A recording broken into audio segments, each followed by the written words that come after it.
Last வீடியோலயே இந்த place பார்த்துருப்பீங்க, நதி அணை. அதோட கண்டினியூஷன் தான் இது. ஏன்னா இப்ப நினைச்சா கூட அந்த இடத்துக்கு போகணும் போல இருக்கு. அந்த பிளேஸ்லாம் அவ்வளோ ஜாலியா இருந்துச்சு. எல்லார் வீட்லயும் 2 டைப் ஆஃப் கேரக்டர் கண்டிப்பா இருப்பாங்க. ஒருத்தருக்கு ஒரு விஷயம் தெரிஞ்சதுதான், இன்னொருத்தருக்கு அது சுத்தமா தெரியாது. அப்படிதான். ஸ்விம்மிங் என் ஹஸ்பண்ட் நல்லா பண்ணுவாங்க, எனக்கு ஸ்பெல்லிங் கூட தெரியாது. ஃபால்ஸ்னா பயம் இல்லை, ஆனா இந்த ஆறு கடல்லாம் எங்க நம்மளை அப்படியே இழுத்துட்டு போயிருமோன்னு ஒரு பயத்திலேயே ஓரமா குளிச்சுட்டு இருப்பேன். உள்ள ஃபுல்லா போவே மாட்டேன். சரி, நல்லா குளிச்சு முடிச்சாச்சு, கிளம்பலாம் அப்படிங்கும் போது அங்க ஒரு அண்ணா தூண்டில் எல்லாம் போட்டு மீன் பிடிச்சிட்டு இருந்தாங்க, மண் புழு எல்லாம் யூஸ் பண்ணி. அதை பார்த்தோன்னே மீன் பிடிக்கணும்னு ஆசை வந்துருச்சு. வெறும் ஷாலை விட்டு இழுத்தா எப்படி வரும்? ஒன்னும் வரல. பல்பு வாங்கிட்டு அங்கிருந்து கிளம்பியாச்சு. ரொம்ப நாளா ஹேர் கட் பண்ணணும்னு பக்கெட் லிஸ்ட்ல வச்சிருந்தேன், ஆனா பண்ணவே இல்லை. அங்க அக்காவும் திட்டினாங்க, கொஞ்சமாவது செல்ஃப் கேர் பண்ணிக்கலாம்ல, ஏன் இப்படியே இருக்கே அப்படின்னு.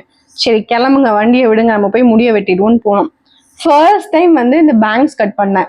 எனக்கு சுத்தமா வராத டிபார்ட்மெண்ட் அது. அது எதுக்கு கட் பண்ணேன்னு தெரியல. அதை வச்சு என்னெல்லாம் கஷ்டப்படுறேன்னு அப்கமிங் வீடியோஸ்ல பாப்பீங்க.